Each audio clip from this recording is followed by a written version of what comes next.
El abordaje del tratamiento y de la rehabilitación también son distintas, por eso lo hemos dividido en dos partes. Así es que bueno, vamos a pararnos en pues los aspectos más importantes que podemos considerar cuando un paciente ha sido sometido a este tipo de cirugía y qué es lo que se puede esperar, ¿no? Muchas veces lo que vemos en la consulta y sobre todo ya a posteriori es que probablemente no se ha explicado bien al paciente qué es lo que va a pasar después de la cirugía. Es decir, que lo que nos tiene un poco en la cabeza es curar el cáncer y de esta manera pues no somos especialmente explícitos en cuál es la técnica quirúrgica que vamos a utilizar y cuáles son las consecuencias de este tipo de cirugías, ¿no? Entonces, bueno, cuando nosotros hablamos de cirugía de cavidad oral, aunque los compañeros de maxilofacial pues son más proclives a este tipo de cirugía, pero cuando hablamos de la cirugía de cavidad oral estamos hablando de extirpación de grandes cantidades de tejido, muchas veces que están en la boca y que siempre se utilizan para hablar, ¿no? Es decir, que es esperable siempre que haya alteraciones en la articulación de la palabra, alteraciones incluso en la resonancia que se produce en la cavidad oral y aunque es más raro, pero puede ser que algunos fonemas pues cuesten más de pronunciar. Fijaos, por ejemplo, cuando hay resecciones parciales de la lengua es muy importante para la articulación de la palabra, pero es que además podemos sufrir la imposibilidad de pronunciar algunos fonemas como las dentales, ¿no? La T, la D, no llega la lengua a protruir lo suficiente para poder mantener una articulación de la palabra normal. ¿Cuántos de los pacientes que se han sometido a la cirugía de lengua lo sabían? Pues probablemente se lo imaginaban, pero ya digo que no somos especialmente explícitos con esto y a lo mejor es algo que se podría corregir, ¿no?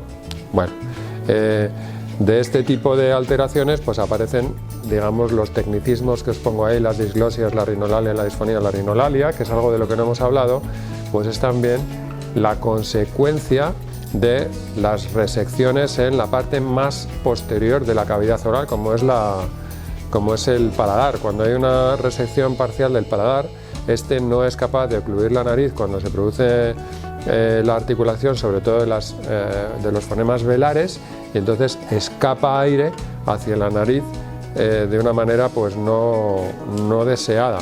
Entonces aparece lo que llamamos una nasalización de la voz, de como si uno hablara de esta manera, como robotizado, porque no es capaz de cerrar, como digo, la nasofaringe y aislarla de la cavidad oral como consecuencia de la resección de este tipo de cirugías. Luego, la disfonía es más rara en el caso de los pacientes con cavidad oral, solamente cirugía de cavidad oral o de faringe. Sin embargo, sí hemos visto que se altera la resonancia como consecuencia de la extirpación del tejido, porque la faringe finalmente es una zona en donde aparece resonancia, donde se hacen formantes específicos de la voz y entonces aparecen cambios ya en el timbre y en la calidad de la voz, pese a que con la cirugía faríngea o cirugía de cavidad oral no hemos tocado las cuerdas vocales. Es algo que hemos visto a posteriori y que a veces pues nos preguntamos por qué. Bueno, pues ocurre probablemente, como digo, por consecuencia del cambio en los volúmenes de este tipo de cavidades, ¿no? Sobre todo de la faringe, pero también de la voz, de la cavidad oral.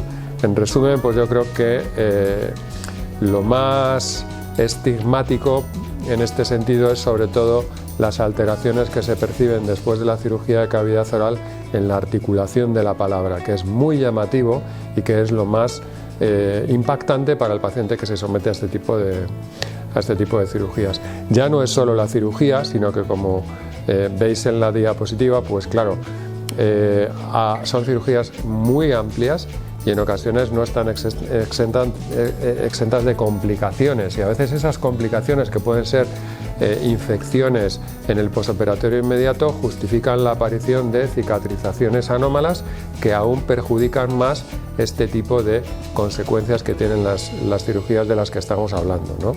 Bueno, entonces, lo que es indudable, y es algo que tenemos que tener en cuenta, es que ya hay dos planos muy claros en el tema del tratamiento del cáncer cuando hablamos de cavidad oral o faringe. Una, y quizás pues de entrada la ponemos como la principal y más importante es curar el cáncer, pero luego tenemos que tener muy en cuenta la estigmatización social que puede aparecer cuando se produce una alteración de la voz o de la articulación de la palabra, sobre todo en este caso, ¿no? Alteraciones de la calidad de vida. ¿Por qué? Pues porque una persona que antes, por ejemplo, podía salir a comer a un restaurante, pues ahora se lo piensa, porque realmente tiene muchos problemas en cuanto a mantener una conversación y mucho más mientras está comiendo o está bebiendo, ¿no? Las cosas cambian mucho y esto puede ser un factor que puede hacer que el paciente tienda al aislamiento. Y obviamente, y no hay que olvidarlo, pues hay pacientes que, aunque no es lo habitual, pero son pacientes jóvenes, y cada vez más vemos pacientes jóvenes afectados de este tipo de cánceres que mantienen su vida normal con su trabajo. ¿Y qué trabajo no es dependiente de una comunicación diaria con compañeros o con clientes para poder mantenerlo? Entonces, esto es muy importante porque, claro, no nos damos cuenta que finalmente puede haber un perjuicio en el sentido de que pues, se puede ver comprometido incluso la vida laboral del paciente como consecuencia de la alteración de la voz, ¿no? Y eso, como digo, pues es importante tenerlo en cuenta. Entonces, claro, pues como os decía, claro, es importante que nosotros nos dediquemos a curar el cáncer haciendo extirpaciones más o menos amplias y todo lo que sabemos hacer desde el punto de vista técnico, pero no olvidar que pasados unos probablemente semanas más que meses tenemos que enfocar la rehabilitación de la voz en este tipo de pacientes. Lo hablaremos también en los pacientes operados de laringectomía, pero aquí también no hay que olvidarlo, ¿no? Entonces, como os pongo en esta diapositiva, me parece muy importante que tengamos en cuenta que el abordaje de esto debe ser multidisciplinar. Quiero decir, aquí no estamos hablando exclusivamente de los cirujanos y de lo que sabemos hacer los cirujanos, ¿no? O dicho de otra manera, cuando hay una alteración de la articulación de la palabra, pues la mayor parte de las veces la articulación de la palabra afectada no se corrige mediante cirugía u otras técnicas o demás, al menos no siempre. Podemos considerarlo, pero no siempre. Sino que, como vemos ahí, es muy importante el trabajo de logopedas e incluso súper importante, que ahora lo estamos implementando en el hospital, psicólogos trabajando con los pacientes, porque claro, uno no es solamente que tenga el problema, sino que es que acaba deprimido. Porque claro, el cambio tan drástico en la vida habitual, la vida normal de los pacientes, pues es tremenda, ¿no? Entonces eso es lo que debemos enfocar desde un punto de vista multidisciplinar, ¿vale? Bueno, ¿cuál es el objetivo? Pues habrá que ser más o menos razonable y realista con los pacientes y en función de la situación después de las cirugías tenemos que plantear cuál es la meta. No vamos a engañarnos y a pensar que todo va a ser igual que antes de la cirugía, pero sí hay que plantear metas que puedan ser conseguibles para que los pacientes pues vean progresos y bueno, pues en este sentido mejoren su calidad de vida, que es de lo que se trata, ¿no? Bueno, podemos plantearnos cirugías reconstructivas. En el caso de la cavidad oral es complejo, es complejo. Lo más avanzado que tenemos son los colgajos libres y los colgajos libres no son activos. Por decirlo así, nosotros no somos capaces de llevar tejido inervado con músculo que se mueva igual de como se mueve habitualmente la lengua. Lo más que podemos hacer es corregir el defecto de tejido poniendo más tejido y eso mejora, pero desde luego no es ideal. O sea, la situación ideal no se va a restablecer o la situación previa a la cirugía no se va a restablecer con estas técnicas reconstructivas que, como digo, si bien son avances importantes, pues hay que ser también realistas respecto a lo que podemos conseguir con ellas y, como os pongo ahí, pues la recuperación funcional casi nunca se corrige o se consigue al 100%, casi nunca, ¿vale? Entonces, bueno, lo que más a veces estigmatiza a los pacientes con, aparte del tema de la articulación de la palabra, con este tipo de cirugías tan amplias de la cavidad oral, es que ya no es solamente un problema de articulación de la palabra, sino que se produce una alteración también de la deglución en fase oral y entonces a veces vemos pacientes con salivación excesiva, con un acúmulo de saliva en cavidad oral que hace pues que digamos que el problema de la articulación de la palabra que tenemos de por sí por este tipo de cirugías se agrave todavía más porque aparece pues como una exceso de salivación muy incómodo, sobre todo muy estigmático desde el punto de vista social, ¿no? La gente piensa cosas que no son y es muy difícil en este sentido pues, explicar cuál es el problema, y obviamente esto hace que el paciente tienda a aislarse aún más, ¿no? Entonces, ¿qué posibilidades de tratamiento tenemos para la salivación excesiva? Pues eso sí lo podemos corregir, ya lo estamos haciendo, veis algunas posibilidades. La radioterapia, que muchos de vosotros pues, habéis recibido después del tratamiento quirúrgico, produce una atrofia de las glándulas salivares y en cierto sentido conduce a la situación contraria, que es el exceso de sequedad. Y a veces pues bueno, no sabemos muy bien cómo poner las cosas en la balanza, porque a veces es más problema todavía, ¿no? Pero bueno, esa es una posibilidad. Incluso plantearnos la cirugía para extirpación de las glándulas salivares. Es raro, ¿no? Lo que más hacemos ahora es la utilización de fármacos que reducen la producción de saliva y también la infiltración de las glándulas salivares para la inhibición de la producción de saliva con toxina botulínica, que eso está a la orden del día y tiene una ventaja importante, y es que tiene un efecto temporal. Entre 4, 6, 8 meses el efecto se pierde y si sigue o persiste el problema se puede volver a infiltrar la glándula, ¿vale? Bueno. Entonces, básicamente el tratamiento de las alteraciones en los pacientes operados con cavidad oral es un tratamiento logopédico, ¿no? Entonces, obviamente tenemos que tener un plan individualizado. Esto no es algo pues, que todos los pacientes requieran la misma atención y el mismo tratamiento, y desde luego pues, todo pasa por reacondicionar la nueva cavidad oral a la función de la articulación de la palabra. ¿Y cómo conseguimos esto? Pues fijaros, para nosotros una cosa importante que estamos luchando y es muy difícil conseguir, en otros aspectos lo estamos consiguiendo ya, como es el tema de la deglución, nos interesaría iniciar prehabilitación logopédica, es decir, preparar a los pacientes previamente a la cirugía, reforzando aquella musculatura que vamos a preservar durante la cirugía para que esto sea más sencillo después del tratamiento. Es decir, hacer un tratamiento como una terapia que llamamos en sándwich, es decir, rehabilitación logopédica, cirugía, rehabilitación logopédica, que es más bien ya terapia logopédica adaptada al tipo de alteración y de cirugía que ha recibido ese paciente. Vale, bueno, pues eso, como conclusiones, yo diría que hay que tener muy en cuenta que el aspecto más importante de estas lesiones malignas, de los cánceres, es obviamente curarlo, y por lo tanto no vamos a perder esa perspectiva. Sin embargo, hay que tener muy en cuenta el estigma social que suponen las consecuencias de este tipo de cirugías tan amplias, ¿no?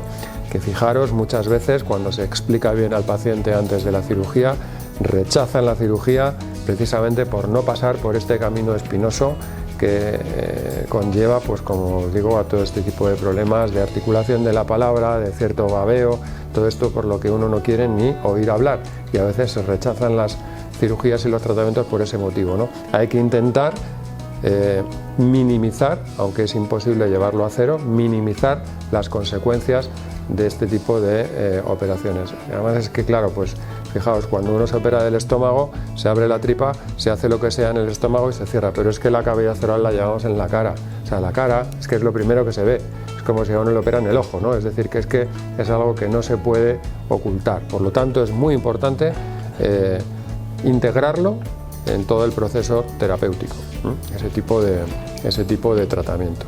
Y pasamos ya al otro aspecto, que quizás es más técnico, pero bueno, que yo creo que pues también es importante, ¿no? Que es el de la rehabilitación vocal después de una laringectomía total, que yo me alegro mucho de la presencia de algún paciente estelar de nuestro servicio, porque nos va a venir muy bien que veáis un poco cómo lo hacemos ahora, y que yo creo que es el objetivo a cumplir. Afortunadamente no eres el único que va tan bien, por lo tanto estamos súper contentos con esto, ¿no? Sí quería decir, y un poco sin olvidar la charla previa, que la laringectomía total ha sido la piedra angular en cuanto a los planteamientos de la terapia de rehabilitación vocal, y a mí me parece un poco injusto, perdóname, me parece un poco injusto, porque los pacientes con cirugía faríngea y de cavidad oral han sido los grandes olvidados. Parece que al no tocar las cuerdas vocales no pasaba nada y esto no es así. Es decir, que no olvidemos todo lo que hemos hablado hasta ahora, porque vayamos a hablar de cosas tan novedosas. Sí, exacto, sí. Pero bueno, entiéndeme, la técnica ha ido por solucionar más los problemas de los pacientes con la laringectomía total que con pacientes con resecciones más o menos amplias de cavidad oral. Eso es lo que quería yo comentaros, ¿no? Cuando se plantea una laringectomía total, el paciente ya sabe que hay dos cosas fundamentales, difíciles de abordar, que son la pérdida absoluta y completa del habla, porque vamos a quitar la laringe, y el cambio en la respiración, que vamos a hacer que ya no respire nunca más ni por nariz ni por boca y que le vamos a abrir un agujero en el cuello por el que va a respirar de por vida, que necesita además cuidados muy específicos y que le va a dar muchas molestias.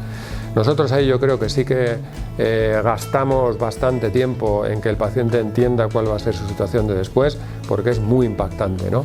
Y además, si somos capaces, ahora con el apoyo de la asociación, somos muy proclives a que los pacientes que se van a operar sean visitados por pacientes ya intervenidos y que vean un poco cuál es el objetivo, aunque muchas veces, pues desgraciadamente no conseguimos los resultados tan buenos, pero bueno, es el objetivo y ponemos todo por ello, ¿no?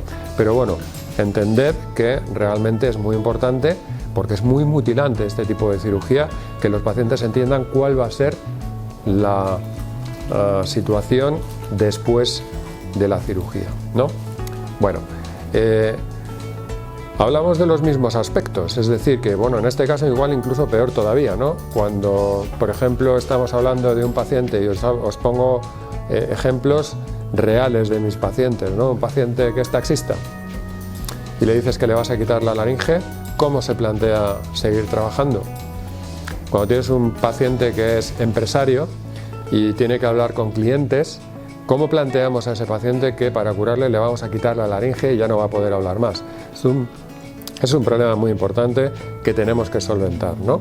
Es verdad que con el paso de las décadas, diría yo, pues esto ha ido mejorando y ahora hablaremos un poco de las rehabilitaciones que hemos hecho. Yo ya llevo pues casi 30 años con esto y he pasado por diferentes etapas y os comentaré, no necesariamente cronológicamente, pero las soluciones que hemos dado a este problema. Estas soluciones, que básicamente veréis que son tres, pues hay que explicarlas perfectamente bien a los pacientes y además explicarles el costo social, el costo en tiempo, las posibles complicaciones, todo lo que puede pasar como consecuencia de adoptarlas, ¿no? O sea que bueno, no es algo sencillo de ninguna manera. También hablamos, como os decía antes, de las consecuencias sociales y laborales. La tendencia al aislamiento es muy importante, son muy estigmatizantes y muy difíciles de adaptar, ¿no? Adaptarse a ello. Bueno, pasando un poco al tema práctico, después de que el paciente haya sido operado y le hayamos quitado la laringe, pues desde el punto de vista clásico se ha planteado siempre hacer una rehabilitación que llamamos erigmofónica. Fijaos que ahora mismo, después de que el paciente pues, ha recibido una cirugía de tanta envergadura, le hemos quitado la laringe, hemos aislado el tubo de respirar del tubo de tragar. Entonces, la boca no está conectada con la respiración, entonces no hay manera humana de hacer llegar el aire que se exhala a la boca. Eso no se puede hacer ya más, por lo tanto no se puede articular la palabra. La primera técnica de rehabilitación vocal fue la erigmofonía, que muchos conoceréis probablemente, que consiste en tragar aire para poco a poco ir eructándolo y esos pequeños eructos pues se pueden articular en cavidad oral, ¿no? La voz es un poco mecánica, no es especialmente buena, pero es lo mejor que teníamos. Yo creo que la limitación mayor que teníamos en este caso es que no se consigue un discurso natural, porque los pacientes tienen que estar constantemente tragando aire para poder eructarlo, por decirlo así, y comunicarse. se comunican y hay gente que lo hace fantásticamente bien, pero nunca se ha conseguido un discurso natural porque no puedes tragar tal cantidad de aire como para poder articular una frase larga. Eso no se puede hacer. Por lo tanto, desde siempre esto no nos ha parecido como la idea mejor para nuestros pacientes. Luego, algo clásico también, el laringófono. El laringófono, ya de entrada os digo que es muy caro y no está cubierto por la Seguridad Social. El laringófono es un vibrador que ponemos cerca de la cavidad oral o de la faringe, en alguna zona donde consigamos resonancia, para que esa vibración se traslade hacia la cavidad oral y el paciente pueda hablar. Entonces, el problema del laringófono es que los pacientes hablan como robots y esto no evita el estigma social. O sea, una persona que se ponga un vibrador y diga hola, ¿cómo estás? ¿Qué tal? No es algo natural y es algo pues que obviamente no satisface del todo a los pacientes, ¿no?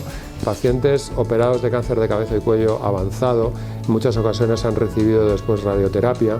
La radioterapia en el cuello produce unas rigideces que impiden que estas vibraciones del laringófono lleguen bien hacia la cavidad oral y hemos visto pacientes que han probado el laringófono y no son capaces, están constantemente buscando cuál es el punto en donde esa vibración se le va a trasladar a la cavidad oral y muchas veces no lo consiguen, como digo, como consecuencia de esas rigideces que aparecen después del tratamiento complementario, ya no solo de la cirugía, que también, sino del tratamiento complementario con radioterapia, ¿no?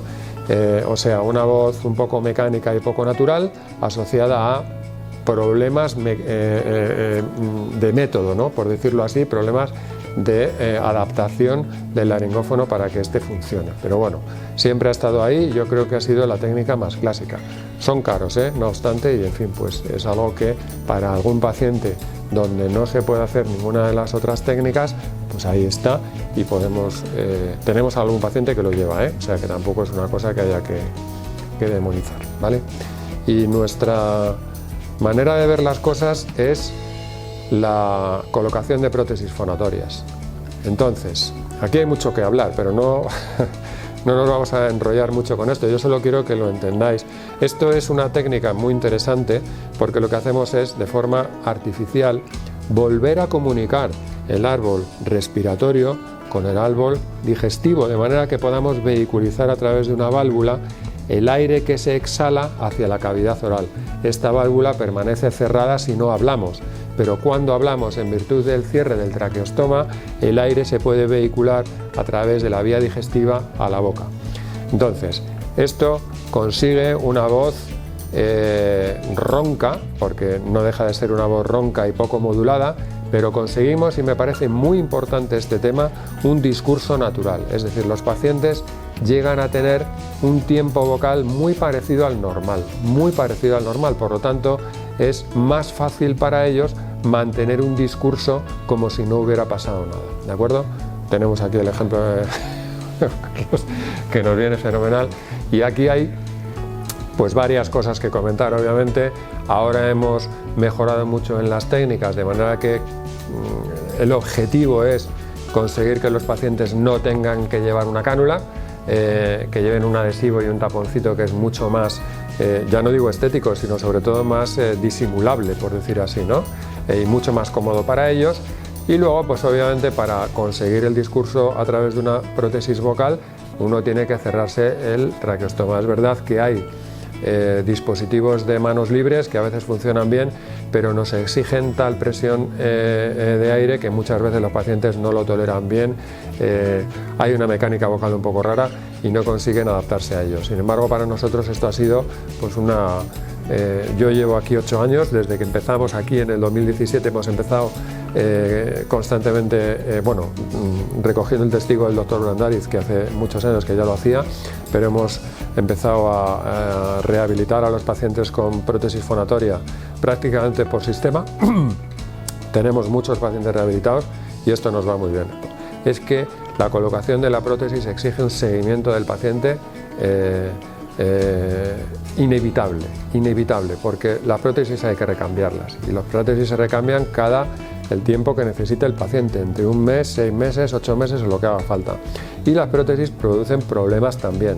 Afortunadamente no es frecuente, pero hay problemas de granulomas, hay problemas de dilatación de la fístula, tenemos que hacer intervenciones con infiltración de ácido hialurónico para cerrarlo, es decir, nos da problemas de aspiración de líquidos que nos exigen estar durante un tiempo con espesantes. Sin embargo, con todo este camino yo creo que es muy razonable plantearlo, y yo creo que hoy por hoy pues es la mejor de las soluciones para la pérdida vocal total en las laringectomías totales. Yo creo que sin ninguna duda esto es así, ¿no? Esto es un resumen de lo que os decía, sobre todo para mí, pues y en especial en algunos pacientes que te tendremos que estudiar, que no sé por qué tenéis una voz muy buena, ya ni siquiera ronca, más natural, es decir que bueno, está muy bien, ¿no? Entonces, bueno, aquí tenéis una comparación de las técnicas. Oyéndome hablar, pues nada, yo ya veis que me decanto sobre todo por la última que veis ahí, que es la prótesis fonatoria, pero bueno, las otras dos están ahí. Nosotros no solemos recomendar mezclarlas, es decir, a mí no me gusta mucho tener un paciente que hable con voz erigmofónica y luego se le coloque una prótesis, porque parece que hay un poco de lío, los mecanismos de fonación no son ni por asomo lo mismo, entonces a veces uno tiene que decantarse por una o por otra, y aprender las dos no me parece la mejor opción. Eso es una cosa un poco personal de nuestro servicio, ¿eh? En otros sitios sé que empiezan por hacer rehabilitación erigmofónica y luego les ponen una prótesis secundaria. No hemos tenido buena experiencia con esto, ¿vale? Y bueno, pues nada, como conclusiones, lo que os comento, ¿no? Yo diría, pues que ya os lo he dicho en 2 o 3 ocasiones durante la charla, pero creo que no hay que perder la perspectiva de que el objetivo es curar, pero los objetivos secundarios no deben de olvidarse, y la rehabilitación es muy importante en este tipo de pacientes, rehabilitación de voz, rehabilitación de articulación de la palabra, etcétera. Y en segundo lugar, aunque me veáis aquí solo, somos un equipo multidisciplinar. Entonces, cuando hay un problema que surge en otros servicios, nos van a interconsultar a nosotros, así como nosotros mandamos a los pacientes a otros servicios, en especial, bueno, en otros problemas a nutrición, como sabéis, pero también al servicio de rehabilitación, donde tenemos unas rehabilitadoras excepcionales con esto, para que, como digo, consigamos que entre todos, pues el final de esto sea el mejor posible. Así que esto es lo que yo os quería decir, y ahora estoy un poco abierto a las preguntas que me dé tiempo contestar. No, yo lo que tú has dicho, lo del psicólogo lo veo importantísimo. Porque que no, yo no lo tuve, por ejemplo, y cuesta. Pues no veas si cuesta, que en otros hospitales no existe la figura. Ahora tenemos la psico-oncología, y a los pacientes que vais por las consultas, al menos es mi idea, se les ofrece. Entonces, claro, yo creo que es un paso importante. No sé si es posible hacerlo de la mejor manera, porque yo creo que la mejor manera es anticiparse a todo esto y que el paciente tenga ese apoyo antes de la cirugía. Ya no durante, sino antes. Tú sabes además que bueno, hay mucha gente con apoyo familiar, pero hay mucha otra que no. Y tenemos pacientes ingresados que están solos, además. Muy difícil. Hay uno que operaste hace 2 semanas, que subimos a verle y no se quería operar. Y claro, entré yo y me veo. Y según me di la vuelta le dijo, claro, pues eso es muy importante para nosotros. Eso es muy importante. Es decir que os decía del abordaje multidisciplinar, y yo, aunque me cuesta un poco con la gente más joven y demás, o sea, parte del abordaje multidisciplinar es esta asociación, y por eso estamos aquí. Es decir, que para nosotros es muy importante, la labor que hacéis es crítica, sobre todo en este tipo de cirugías. Yo lo veo así, y siempre se lo digo a María Jesús cuando la veo. Digo, que vayan a ver a Juan Carlos o que vayan a ver a algún otro. Sí, aparte lo que también hemos notado y que se ha ido haciendo, vamos haciendo pequeños grupos de apoyo entre pacientes y familiares de pacientes. Fantástico. Porque claro, está viniendo muy bien. De hecho, por ejemplo, Fátima es la que también participa mucho y realiza mucho ese tipo de actos, y nos vamos repartiendo, y ellos mismos son los primeros que dicen que quieren que siga, o sea que que se le da muy bien. O sea, fíjate que esto no solo va por, perdóname que te corte, no solo va por que os integréis en las unidades multidisciplinares, sino que es que cada vez se va a dar más importancia a la percepción del paciente en todo el proceso terapéutico, es decir, un poco para corregir y para incluso seleccionar aquellos servicios que puedan ser de referencia, ¿eh? Es decir, que a lo mejor digan, no, ustedes no van ahí, ustedes tienen que ir a este otro lado que es donde lo hacen bien. La verdad es que nosotros, yo por lo menos sí que he notado por los comentarios que nos llegan, los emails que nos llegan, las llamadas que nos llegan. La función desde luego es ayudar al paciente y al familiar, pero también intentar destacaros un poco a vosotros, porque ya vais muy sobrepasados. Entonces, si hay ciertas cosas, como es el apoyo psicosocial, el hecho de que vean a los pacientes ir a planta precisamente porque están fatal, y el hecho de verles que ya han superado esa fase, el ánimo que se les da es increíble. Entonces, motiva, sí, muchísimo, pero también el referente, que es otra cosa que habías comentado antes, sobre todo el aislamiento social, hay muchísimo. ¿Hay menos que antes? Sí. Me ha sorprendido mucho que la asociación sea tan conocida, porque me ha sorprendido. O sea, hemos estado en bastantes eventos, en bastantes actos que hemos ido haciendo y que nos han llamado, pero esto está dando pie a que el paciente, al ser más conocido ya este tipo de cáncer, porque la gente no lo conocía, ni sus secuelas, ya podamos ir un poco más todos a una cafetería, a cualquier cosa, y que ya vayan identificando, que no vean, que no les gusta a la gente, sí, pero es que la perfección no existe. Y un cáncer puede aparecer a cualquier persona. Que este cáncer tiene unos factores de riesgo más acentuados que otros, sí, pero también, según me van diciendo algunos de los equipos multidisciplinares, está apareciendo en personas que no han tenido ningún tipo de factor de riesgo, y en gente joven, aparte del VPH, que está apareciendo sin VPH. Entonces, no puede tocar la China cualquiera. Está muy bien saber si hay estos síntomas, puede ser de este tipo de cáncer, que antes no lo sabía. O sea, es que la gente no lo identifica. Cáncer de cabeza y cuello, nos preguntaban por tumores cerebrales. Claro. Y hemos tenido mails de cáncer de cervix, pensando que la asociación, como lleva VPH, pues que era de cáncer de cervix, de tumores cerebrales de distintos tipos. O sea, nos han mandado mail contándonos sus historias, los pobres, y dices, evidentemente les derivas a las asociaciones que corresponden, pero con esto voy que el desconocimiento de la población de este tipo de cáncer. Realmente.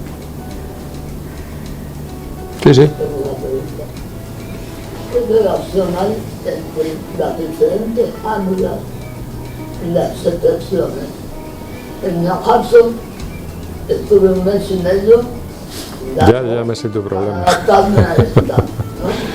Ya me sé tu problema. A ver,